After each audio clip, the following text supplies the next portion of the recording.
Ενότητα και βάπτιση του πληθυσμού οπαδών περιοχής Αγίου Θεοδόρου Στρατιλάτη της Λυρίας Κύπρου. Σήμερα και κάθε μέρα που περνά σκεφτόμαστε με συμπατική αγάπη, ορθολογιστική πίστη, ενορατικότητα, ελεύθερα αυτόνομα, τα αρχέτυπα που δημιουργούν παραγωγικά και ωφέλιμες πρωτότυπες πράξεις στο βαθμό που ενώνουν και επαναφέρουν στον χριστιανισμό των πληθυσμών οπαδών περιοχής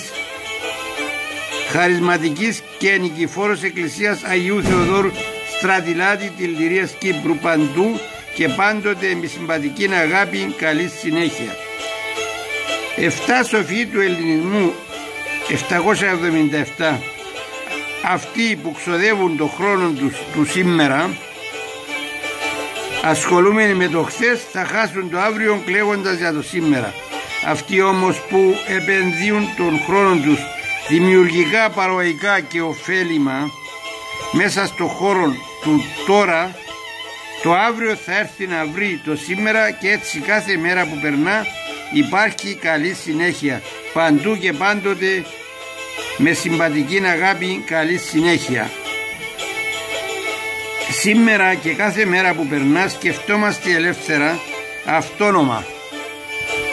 με συμπατική αγάπη, ορθολογιστική πίστη, ενορατικότητα, τα αρχέτυπα που δημιουργούν πρωτότυπες πράξεις,